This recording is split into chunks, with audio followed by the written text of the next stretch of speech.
오늘 저 여러분과 함께 마가복음 1장 9절로 13절을 본문으로 하여서 내가 너를 기뻐하노라, 이 같은 제목으로 말씀의 은혜를 나누기 원합니다. 제목을 크게 따라 주시기 바랍니다. 내가 너를 기뻐하노라. 내가 너를 기뻐하노라. 이 세상 살아가는 모든 사람들이 단 한 번뿐인 인생을 삽니다.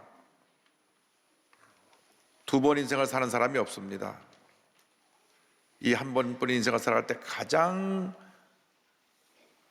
의미 있고 보람되고 행복하게 사는 비결은 예수 믿고 하나님의 자녀로 살아가는 것입니다. 그것이 일생일 때 행복이고 기쁨이고 축복이고 은혜인 것입니다. 우리 모두가 죽음을 언젠가는 맞이하는데 죽음 이후에는 오직 두 길밖에 없습니다. 우리 예수를 믿고 하나님을 잘 섬긴 사람들이 가는 천국으로 가는 길이 있고, 예수님을 모르고 내 뜻과 내 의지대로 살다가 영원한 불모 지옥으로 가는 길이 있습니다. 이 땅에 사는 동안 우리 예수 잘 믿고 하나님을 기쁘시게 하는 하나님의 자녀가 되어서 하나님께 영광 돌리는 삶을 살다가 언젠가 저 먼 훗날 주님 부르실 때 기쁨으로 주님을 맞이할 수 있는 우리 모두가 되기를 주님의 이름으로 축원합니다. 무엇을 하든지 우리 하나님께 인정받고 하나님을 기쁘시게 하는 삶을 살아가면 그 삶에 하나님의 큰 은혜와 축복이 임하게 되는 것입니다. 예수님의 일생은 하나님을 기쁘시게 한, 하나님께 영광 돌리는 일생이었습니다. 그 일생을 공생에 시작하실 때에 침례를 받으십니다. 침례를 받으신 예수님에 대해서 마가복음 1장 9절은 설명합니다. 그때에 예수께서 갈릴리 나사렛으로 와서 요단강에서 요한에게 침례를 받으시고, 예수님은 요한의 침례를 받으실 필요가 없는 죄 없고 흠 없으신 하나님의 아들이셨습니다. 그러나 이 침례가 하나님께 회개하고 돌아오게 하는, 그리고 새로운 삶을 시작하는 것을 나타내는 예식이기 때문에 예수님께서 그 사역을 시작하시면서 이 침례를 받으신 것입니다. 공생의 사역을 사람들에게 알리기 위해서, 나아가서 모든 사람이 침례를 통하여 하나님께 돌아온 역사를 널리 전하기 위해서, 그리고 하나님의 의를 이루기 위해서 침례를 받으신 것입니다. 우리 모두에게 침례의 은혜가 있기를 주님의 이름으로 축원합니다.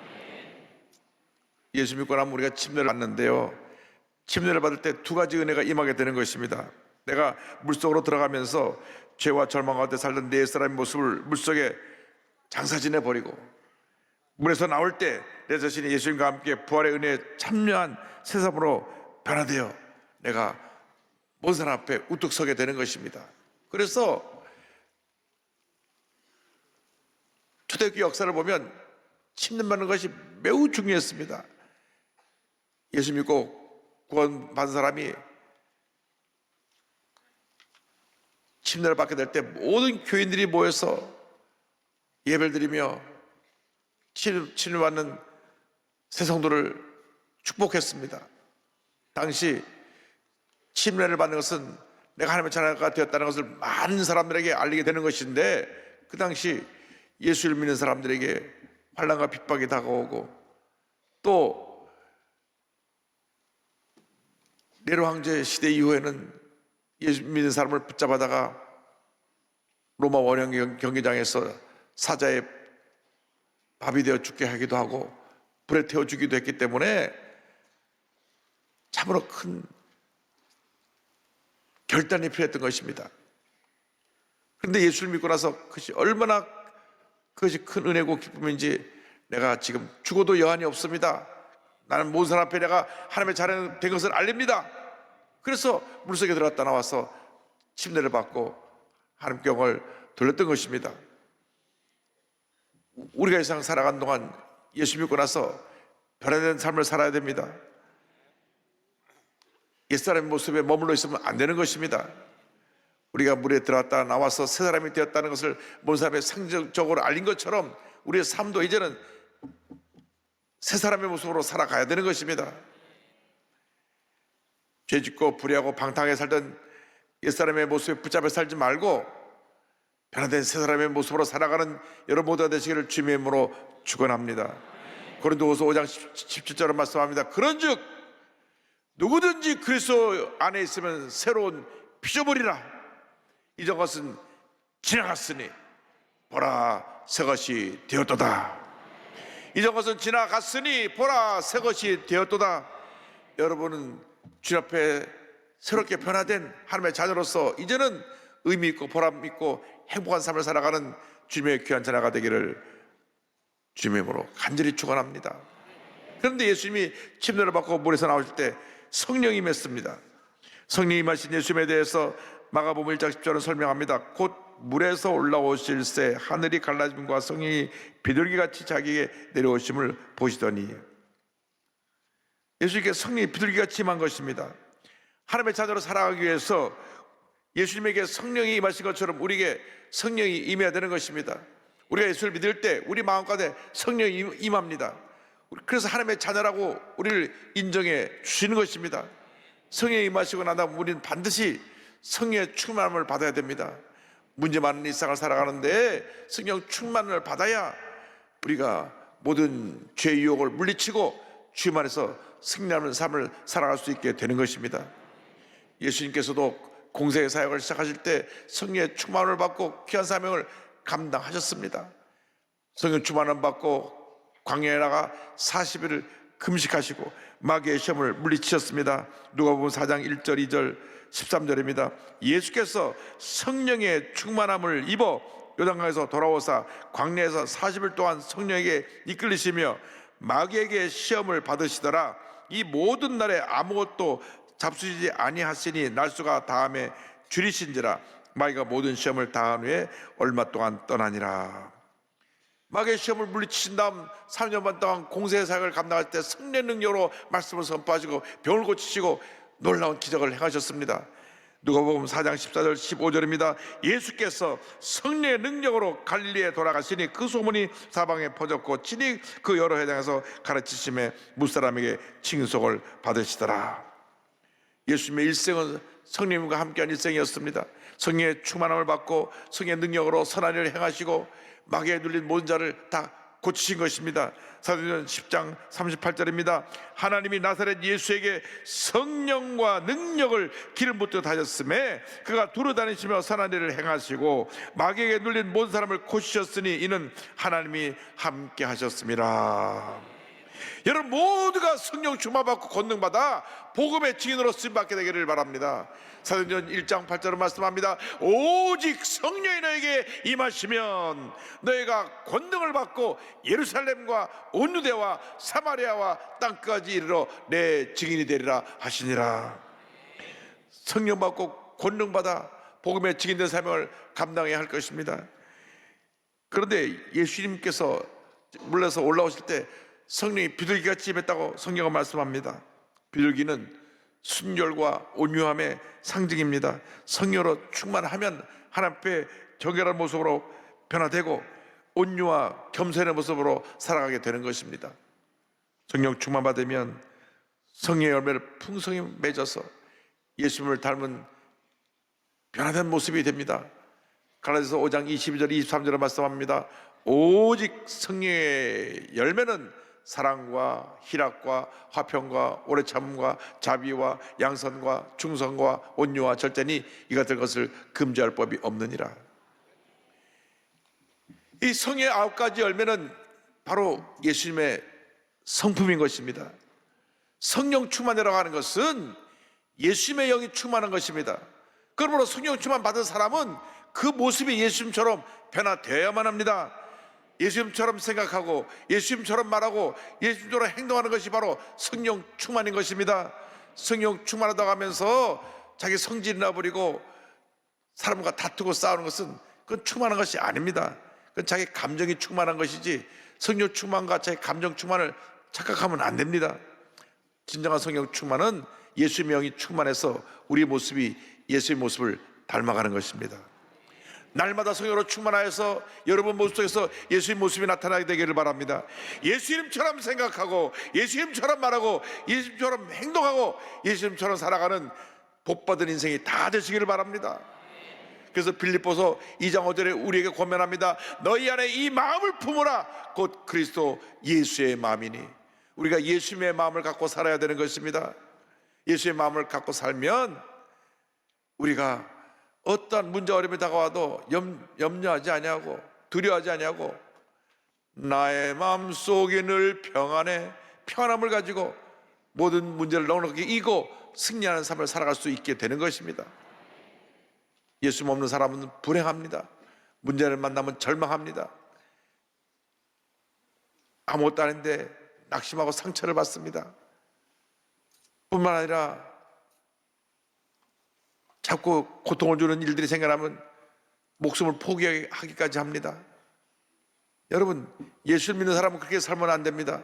성령에 충만해서 예수 명으로 충만해서 주님의 주신 기쁨이 넘쳐나 충만해서 승리하는 삶을 살아가는 복된 인생을 살아가는 우리 모두가 되어야 할 것입니다. 예수님께서 물에서 올라오실 때 하나님께서 그를 사랑하시고 기뻐하신다고 말씀하셨습니다. 마가복음 1장 11절입니다. 하늘로부터 소리가 나기를 너는 내 사랑하는 아들이라 내가 너를 기뻐하노라 하시니라. 한평생 살아가면서 우리는 하나님의 음성을 들어야 됩니다. 너는 내가 사랑하는 나의 자녀다. 내가 너를 기뻐하노라. 여러분, 부모님에게 사랑을 받는 것도 참 큰 기쁨이고 학교에서 선생님에게 인정받고 사랑받는 것도 큰 기쁨인데 하물며 온 우주 만물을 지으시고 다스리는 하나님이 내가 너를 사랑한다, 내가 너를 기뻐한다. 그것이 얼마나 큰 은혜입니까? 여러분, 진정으로 하나님께 사랑받는 삶을 살아가고 계십니까? 사랑받는 사람은 행복합니다. 네, 가진 것 없어도 배불리 먹고 지내지 못해도 하나님 사랑 하나만 있으면 우리는 기뻐하고 감사하며 살아갈 수 있게 되는 것입니다. 혹시 우리가 하나님을 슬프게 하는 모습으로 살아가지 않습니까? 때때로 죄의 유혹에 빠져서 잘못된 길을 가고 있지 않습니까? 때때로 부정적인 생각에 사로잡혀서 함부로 행동하고 말하고 남에게 상처를 주는 삶을 살고 있지 않은지 우리 자신을 돌아보고 주여 나를 용서하여 주옵시고 이제후로는 하나님을 기쁘시게 하는 삶을 살기 원하오니 주님의 사랑으로 충만케 하여 주옵소서. 기도하며 나가는 여러분 모두가 되기를 간절히 소원합니다. 이화여자대학교의 경영학과 김효군이라고 하는 교수님이 계십니다. 서울대 경제학과를 나오고 미국 피츠버그 대학에서 경영학 박사를 받은 분인데요, 신지식이라는 단어를 처음 만든 지식경영 분야에서 유명한 경영학자입니다. 동시에 그는 유명한 작곡가입니다. 중고교 시절에 음악에 푹 빠졌지만 부모님의 반대로 음악을 전공하지 못했습니다. 그러나 대학에 가서도 작곡 공부와 음악 밴드 활동, 교회 성가대 봉사를 통해서 음악에 끈을 놓지 않았고요, 대학교 3학년 때는 제1회 MBC 대학가요제에서 눈이라는 곡으로 대상을 받습니다. 이 눈이라는 곡은 중고등학교 교과서 음악과에 쓸 만큼 유명합니다. 그 외국 나가서 박사학위를 받고 들어와 대학 교수가 됐지만 본인이 그 음악을 사랑하는 마음을 포기할 수 없어서 다시 음악 활동을 시작합니다. 그가 작곡한 곡들은 음반과 공연을 통해 널리 알려졌고 시계국 언어로 번역된 성가곡 주님께 모든 것을 맡깁니다라는 음반을 내기도 합니다. 그 주님께 모든 것을 맡깁니다는 가사에 이런 내용이 있습니다. 저의 모든 것을 당신께 맡기오니 저를 이끌어 주소서. 저를 이끌어 주소서. 저의 모든 것을 당신께 맡기오니 저를 이끌어 주소서. 저를 이끌어 주소서. 우주 만물을 창조하시고 다스리시는 전능하시고 자비하신 하나님 아버지. 그런데 이게 성가곡으로 이분이 잘 알려지지 않았지만은 그가 가난한 대학원 시절에 지금의 아내에게 프로포즈를 하면서 선물로 15곡을 지어서 사랑의 선물로 드렸는데, 첫사랑이라고 하는 곡은 국내 유명한 성악가들이 많이 불러서 널리 알려져 있습니다. 저는 이 가사를 읽으면서 우리가 이 가사처럼 예수님을 사랑한다면 참 얼마나 좋을까. 이 가사 이렇게 됐어요. 그대를 처음 본 순간이요 설레는 내 마음에 빛을 담았네. 말 못해 애타는 시간이여 나 홀로 저민다. 내 영혼이여 간절히 기도해 온 세상이여 날 위해 노래해 언제나 그대에게 내 마음 전할까 오늘도 그대만 생각하며 살다. 근데요, 저는 이 노래를 들으면서 내가 이렇게 주님을 사랑하고 있는가, 주님을 처음 믿었을 때 그 사랑의 감격으로 늘 설레는 마음을 갖고 주님을 섬기고 있는가, 제가 제 자신을 보면서 많이 회개했습니다. 주님, 세상 사람도 자기 사랑하는 사람에게 이런 사랑의 고백을 하는데 하나님은 날 위해서 예수님을 이 땅에 보내주셔서 십자가 달려 죽게 하시기까지 해서 날 구원해 주셨는데, 우리가 매 순간 사랑에 감동 없이 설레는 마음 없이 예수를 믿는다고 하면 얼마나 우리가 부끄러운 신앙생활을 하고 있는 것이겠습니까? 주님 앞에 회개를 많이 했습니다. 제가 이 노래를 부르진 않겠지만은 나중에 한번 음반으로 들으세요. 근데 저는 이 노래 들을 때마다 주님, 내가 주님을 이렇게 사랑하는 마음으로 주님을 섬기기 원합니다. 내 마음이 예수님 생각만 해도 가슴이 두근두근 설레고 주님 사랑합니다, 주님 사랑합니다, 주님 사랑합니다, 이런 사랑의 고백을 드릴 수 있게 해달라고 기도합니다. 여러분, 주님을 뜨겁게 사랑하시기 바랍니다. 주님을 사랑하는 사람은 주님의 말씀을 사랑합니다. 그래서 시편 1절 3절은 이와 같이 말씀합니다. 복 있는 사람은 악인들의 꾀를 따르지 아니하며 죄인들의 길에 서지 아니하며 오만한 자들의 자리에 앉지 아니하고 오직 야훼의 율법을 즐거워하여 그의 율법을 주야로 묵상하는도다. 그는 시냇가에 심은 나무가 철을 따라 열매를 맺으며 그 잎사귀가 마르지 아니함 같으니 그 하는 모든 일이 다 형통하리로다.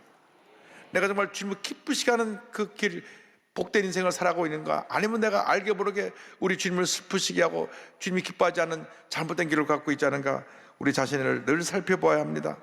우리가 혹시 주님이 기뻐하지 않는 악인의 길을 가고 있다면 우리의 삶은 어떻게 될 것인가? 성경은 경고합니다. 4절 5절에 악인들은 그렇지 아니하며 오직 바람에 나는 겨와 같도다. 그러므로 악인들은 심판을 견디지 못하며 죄인들이 의인들의 회중에 들지 못하리로다.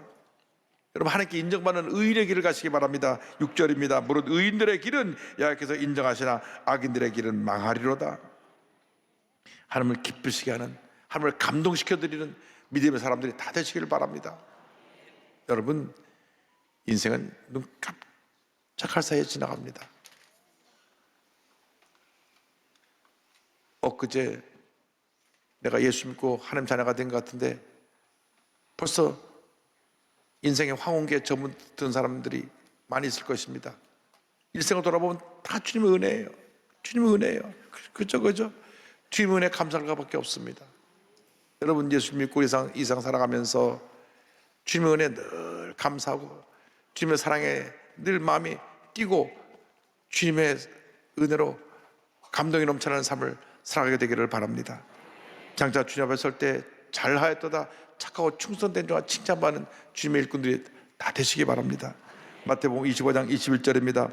그 주인이 이르되 잘하였도다 착하고 충성된 종아, 내가 작은 일에 충성하였으면 내가 많은 것을 내게 맡기리니 내 주인의 즐거움에 참여할지어다 하고. 할렐루야.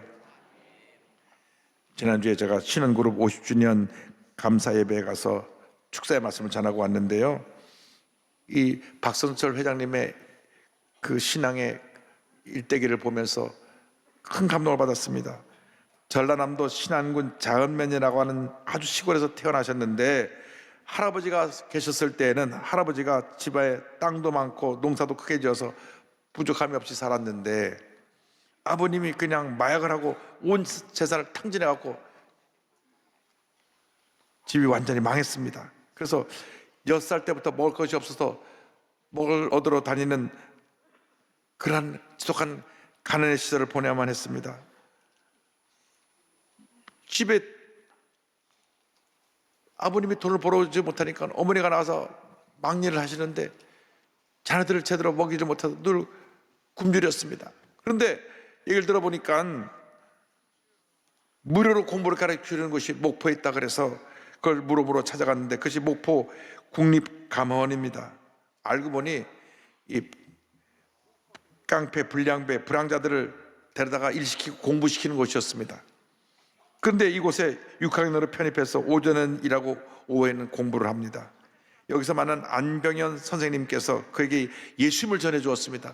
예수를 만나 그의 운명이 바뀌었습니다. 그래서 선생님이 때리면 맞을지라도 열심히 공부는 해라. 그래서 그곳에서 불량배들한테 맞으면서 열심히 공부를 했는데, 얼마나 넌 뭐하라고 공부하냐고 저를 불량배들이 괴롭혔는지 고통스러운 시간을 지나면서도 주님 앞에 기도하면서 열심히 공부해가지고 시험을 봤는데 전라남도 전체에서 1등을 해갖고 목표 중학교 장학생으로 들어가게 됩니다. 그 다음에 목표 고등학교를 졸업하고 한양대학교에 입학을 하는데 가정교사를 일하면서 고려대학교 대학원까지 졸업을 하고 김대중 대통령 때는 공보비서로까지 일하게 됐습니다. 30살이 되어서 처가의 수해 토공상을 맡아 섬유사업에 뛰어들었는데 이왕 공장을 할 바에야 내가 세계적인 기업을 일으켜야 됐다. 그냥 불철주야 열심히 일하다가 과로로 쓰러졌습니다.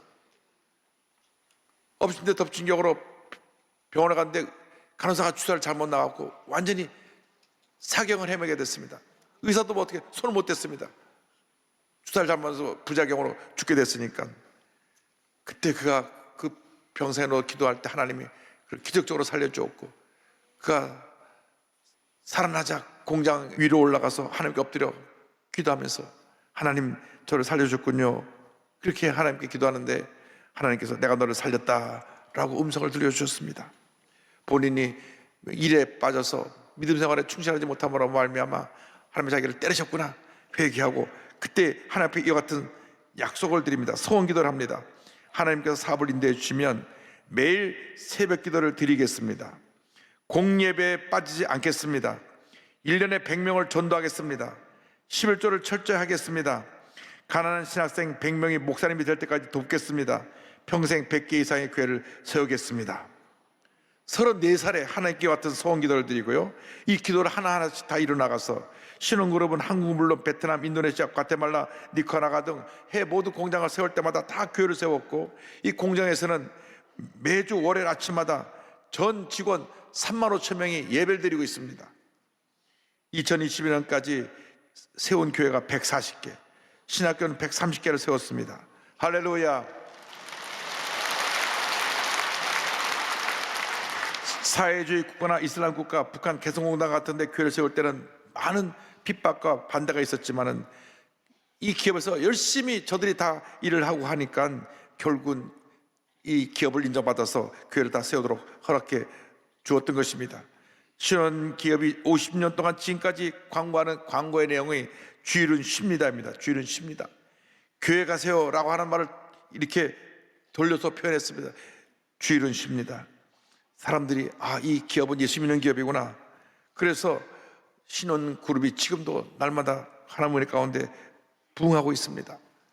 제가 동경에서 교회를 섬기고 있을 때 박선열 장로님이 둘째 아들 유학을 보내면서 전화가 왔습니다. 목사님, 동경교회가 매일 새벽 예배를 드린다고 하는데 우리 아들 놈이 새벽기도 나오는지 안 나오는지 꼭 확인해갖고 안 나오면 저한테 보고해 주세요. 그리고 한 2주일에 한 번씩 전화합니다. 우리 아들 새벽기도 잘 나옵니까? 네, 잘 나옵니다. 근데 그 아드님이 대학원 무슨 시험 때문에 어쩌다 밤새느라고 새벽기도 못 나가면 전화가 옵니다. 목사님, 저 새벽기도 나온 걸로 해주세요. 어쨌건 그렇게 새벽기도 열심히 하고 하더니 그 둘째 아들이 이제 지금 신혼그룹을 이어받아서 경영하고 있는데, 저는 참 이 장로님 가족을 통해서 배운 것도 많고 은혜 받은 것도 많습니다. 장로님이 이와 같이 간증합니다. 저의 신조는 하나님께서 하라는 것은 하고 하지 말라는 것 안 하는 겁니다. 아주 단순한 것이죠. 나이가 있어도 새벽기도는 죽기 살기로 나가고 있어요. 죽는 날까지 나가려고요. 하나님이 붙들어 주시면 가능하니까요. 할렐루야. 이처럼 성령 있게 붙잡혀서 하나님 앞에 인정받는 삶을 살아가는 여러분 모두 되시기를 주님으로 축원합니다. 축원합니다. 축원합니다.